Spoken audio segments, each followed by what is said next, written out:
women from the male perspective there is on Earth right now that liking her in that way, or liking this ad, makes you a Nazi. A lot of men are going to say, well, I guess I'm a Nazi then. If that is your line on this. Listen, I'm not really stupid. I'm not that riled up about that. I'm not going to lie. It doesn't personally deeply offend me so much that I'm doing a thesis. I'm riled up that people I'm saying pretending they're offended. I'm not riled up against your thoughts. Yeah. So I mostly don't think it's that this is overblown. However, I do understand and listen to the perspective of people saying, for years, and this is in the beauty industry and everything, we've had these standards that emphasize and almost overemphasize, considering we're in America. No, a certain kind of beauty. So a white woman with blue eyes. Well, this is overly emphasized, and so that's why we had campaigns where we include women of Indian descent, of American descent, that all live in America, that are Americans, and we show them more in ads like Maybelline and L'Oreal. They didn't used to be very wide-ranging, and beauty is not this objective thing; it's subjective, right? And so everyone has a different person who's the most gorgeous woman, like to them. You know what I mean? Joe Jonas has a different standard of beauty than Justin Bieber. Like, everyone has these different wives and beauty that they love. And so we need to show a variety of women in some of these campaigns. And when you say good genes, it makes it seem like somebody is ultimately superior just because of the race they were born in. No, I don't think it says that at all. And I think, and I could be wrong, put your comments in. As I said, I'm just a guy with a Wi-Fi connection and a camera. But I think there's a mathematical equation to beauty, and they've done studies on this. There's just like proportionality in someone's face or in someone's features that is just generally, objectively, people find more attractive. It's just like cuteness. Like if you watch cartoons or if you watch these any movie where they've tried to create a cute, lovable, adorable character, there's a fluffiness to them. Usually there's a proportion between the eyes. It's just something we're just wired to find certain things cuter, like the cute cat or the cute puppy eyes or whatever. Now, does that make someone genetically better? No. Does it make them superior? No. But if you look at television, if you look at most leading men, they're attractive. They're handsome by objective measures. Most leading women are going to be attractive by most objective measures because they're like they say, they're easy on the eye. They're better to look at. Because there's this one newscaster. I'm not even going to say where they are, but there's a newscaster in the UK, in London, and she's not very attractive. And I just find it distracting.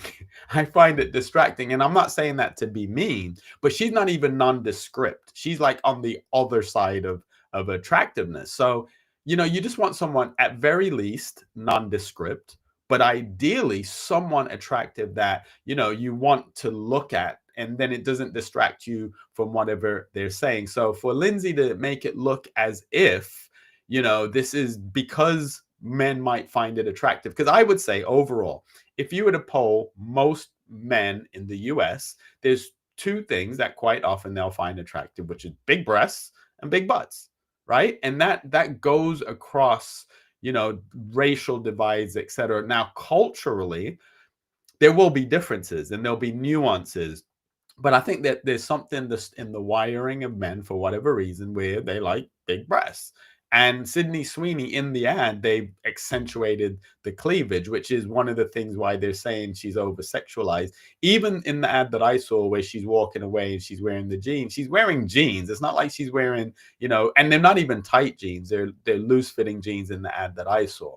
So objectively, I think most men would probably find her attractive. You may have some cultural divides where some cultures say, oh, well, we don't like white women or we don't find them attractive. And that's fine. But I think objectively, if you were to look at the numbers, most men, over 50%, would say that they find her attractive. So I think Lindsay's a little bit off the mark with this one. And so if we dive into it that way, then people are like, okay, so what's bad genes then? It's just like when we say, oh, she has good hair. It's like, so what's bad hair, right? So then you have to consider who's on the other end of that. And so... wait, I'm just going to pick up on that. Now, Lindsay is talking about good hair versus bad hair, which is a conversation in the Black community. But I noticed she has straightened hair. So I mean, I don't know what her heritage is, so I don't know if she just has naturally straight hair, but clearly she too feels that having a straighter hair is more appealing on camera. Now, you can correct me in the comments if she just naturally has straight hair like that. I doubt it. And if she does, it's probably because she is mixed with something else. But you know, it always troubles me when people, you know, especially women and especially black women, will have this conversation about, you know, the warped sense of beauty and how, you know, the European sense of beauty is always being perpetuated and forced on people, but yet they're wearing somebody else's textured hair. Like they have, you know, extensions or they have a weave. I'm not knocking the fact that they have a weave. Like I have no issue with it. I'm a man. I have no hair. So what can I say? But what I'm saying is it's a little bit hypocritical to, on one hand, lean into the thing while you're criticizing the thing. It's just like I hear a lot of black women criticize black men for going out with non-black women. But then those same black women that are criticizing black men for doing that are doing everything that they can do to look less like black women. It's just, you know, love yourself. You can have an opinion. Everyone's entitled to an opinion, and you can decide that you want to date in or outside of your race. You can do that too. But I just think if you're going to, on the one hand, be criticizing or having the conversation about good versus bad hair, and you're not rocking your natural hair, then you should at least highlight the fact that, well, maybe some people do it because they feel that it's going to give them career advantages. Is that right or wrong? I'm not commenting on that part because I don't know if it is right or wrong, and it's not up to me to decide. But at least talk about the elephant in the room. You want to be in some thesis paper about this, then yeah, we can dive into the racial implications of ad standards and beauty standards in America. Sure, that's there if you really go looking for it. But I wasn't deeply offended by this ad. But I will tell you why people who have seen a history of this in advertising, like there was a Dove commercial where they were like cleaning your body. Dove is about cleaning your body. And the woman had on a brown t-shirt, a brown woman, a black woman, took it off and turned into the white lady with the white t-shirt. And that was wildly offensive because it's like, oh, I'm getting clean. Like, it's crazy. Okay, so that sounds offensive. But it was. And that's what I mean. Well, that's what I'm saying to you is that there's been historical errors of people saying that one race is better than the other. And so critics are like, don't do this again. Don't do this again. I don't think it's saying that. I don't think when we complain about, so conservatives for the last couple of years have complained about wokeness in advertising. Right. We're not complaining about there being racial diversity. Obviously, there are beautiful men and women models of every different racial makeup. There was a effort to depict how real people look in terms of weight that I think was a little bit less well received because we're talking. And on this point, I'm not sure if Robbie's going to get into this, but I think advertising should be somewhat aspirational, depending on what you're advertising. So potentially around clothes, like I'm not, you know, some big muscular guy. You know, if I'm watching advertising, maybe the advertising should be geared in a way where the guys are more healthy looking than I am or more muscular than I am, that I can say, you know what, actually, I want to work on my body and have a healthier lifestyle to be able to look like that in that t-shirt. Because like for me, if I wear a t-shirt, it's just bleh. Whereas if I was more muscular, when more muscular guys wear t-shirts, it looks better. Right. So I don't look at that and say, oh, they need to have ads for guys like me, because, you know, actually, maybe it should be inspirational. I can't comment on the woman thing because, you know, whatever. But I would say my opinion is that some of the stuff should be aspirational. So when they started to lean into overweight women to the point that the women aren't healthy. So objectively, we can talk about beauty and all of that, but let's talk about health. There are impacts that being overweight or being obese will have to your health, and we shouldn't be encouraging that. Yes, you should probably include, you know, just naturally sized women, but we shouldn't glorify it. And I think that's what they started to lean into, and I think that's probably a little bit of what Robbie's going to be talking about here. Talking about beauty, and yes, there's a subjective quality to beauty, but there's also, and it changes over time what is subjectively valued in the culture, but there's a little bit of objectivity to it. No, it's not, Rocky. That's what no. In advertising? No, it cannot. That's not how it goes. Some people like a heavier woman. Some people like a super slim woman. It's not objective in any way. Okay. If I poll 1,000 men about if they're heterosexual men and about women, I'm sure I'll get 1,000 different answers. Who's your favorite ever? Yeah, you would get 1,000 different answers if you just gave them the opportunity to just say whoever. But if you were to pick, different females that represent different body types, different races, et cetera, and maybe give them 10 choices, I think that the top ones would be a plurality. I think if you were to say, and they've done this on some of these like YouTube shows where they just have like a different range of women, and the guys from different backgrounds come in and get to select the women. And I'm not saying that I endorse this. But it has been done. And for the most part, the way that the woman ends up looking when the guys have, made their comments and all of that, the women that are found to be the most attractive objectively have certain characteristics, features, etc., regardless of their race. So regardless of their race, they're not generally going to be the obese woman, regardless of race. So I think a slim, well-figured Black woman in these type of YouTube shows and whatever, I think a slim Black woman, with even moderate features, who's got, ample size, different things that men tend to like, versus a overweight or obese, let's say obese, white female, the Black girl is going to get more votes. And again, I'm not endorsing that because I don't think women should be objectified. I'm not saying that. I'm just saying if we were to look at the statistics and just look at what men actually think, and just take it for what they think. We can't always control what we think. If we were to look at that, I think it would be very clear that there is an objective view of what beauty is. Now, you could argue that this is because of cultures and cultures forcing one type of beauty on them. I mean, you could argue that, but the results would be the results. Now, Sydney Sweeney might pop up a couple times. Sydney Sweeney She'll is pop going up to a get couple more times in that conversation, but a plurality are going to say Sydney Sweeney. So the idea, so it's somewhat objective with also a range of different tastes and opinions. Yes, but to be using in advertising someone who is objectively beautiful is fine. And it was also, it wouldn't be woke for them to have someone else of extreme popularity of a different race and say, oh, so-and-so has good genes. If they're attractive, yes. If they're not attractive, then no. She nailed it. Lindsay just nailed it. And I think if they haven't thought of this already, and if you're watching, do this. What you can now do is have like Robbie said, an attractive female from every race, every disability range. So you could have, well, actually, maybe you couldn't do that, but you could have like a really attractive Black woman, a really attractive Indian woman, a really attractive Hispanic woman, and just some woman that you just don't know what she is, right?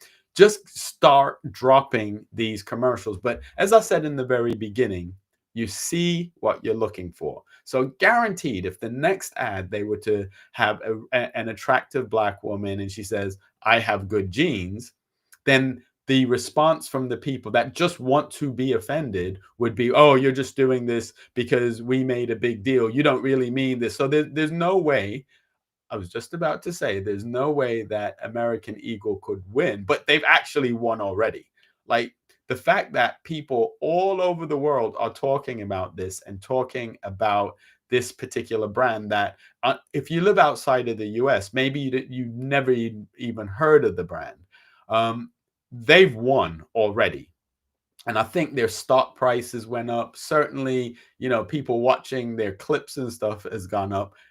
it would have happened organically to a degree just having Sydney Sweeney in it, because it's a refresh. I don't recall any recent American Eagle ads. However, the fact that it's for some reason become controversial, that's just been a bonus. So I guess even if they get more controversy and that might have been their plan, who knows, to just keep dropping different races, and then the culmination could be they have one ad with all of them in it, and they say, jeans with a G don't matter. Our jeans with a J will make you look good regardless. Boom.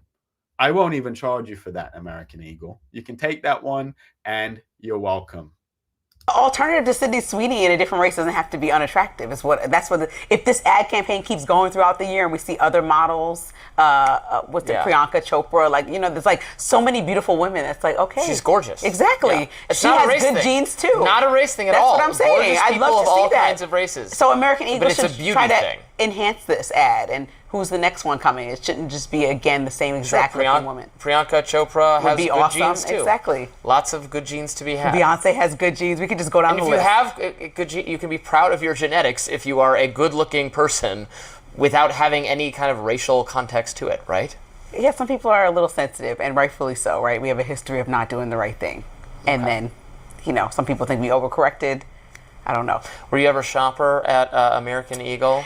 You know what, Amanda. I think we totally overcorrected, as I said earlier, and maybe that's some of the backlash, that we overcorrected and tried to make or force people to view something as attractive that we just naturally didn't find attractive or appealing. Who does our makeup tells me that they have some really good things in there, so I need to go revisit. I shopped there when I was a little bit younger, but I think I need to go revisit and check it out. Weren't they known for having basically pseudo pornographic advertisement, or was that maybe I'm defaming you saying them. that on the back of me saying that I'm about to go shop there? I don't like. Is that Aeropostale or Hollister? I don't remember. No, that was another brand. I forgot. And the guy, it was American something. It was an American Eagle though. It was, and put it in the comments because you'll know what it is. I think they went out of business a couple of years ago. But yeah, they were saying that the guy was really shady and he was using the photo shoots and basically the entire company as a way to get girls. I guess if you have that type of money, I don't know. I don't condone that, but yeah, that wasn't American Eagle. If I remember, I will say, but it definitely was an American Eagle. Also Hollister. I can't keep any of these stores. Yeah, it was not American Eagle. American Eagle is wholesome. Abercrombie. That's what I'm looking for. They all have A names. I never shopped there. Abercrombie is the one. But yeah. Yeah. Do you remember shopping in the mall? No, actually it wasn't Abercrombie either. Abercrombie. It wasn't them. I can actually see the company's name in my head, but I can't remember what it was. Their stuff was really basic, and it wasn't, in any way well designed, in the sense that they weren't known for the designs. It was very basic type of stuff, but the ads were a little bit more provocative than maybe they needed to be, considering how basic the actual clothing was.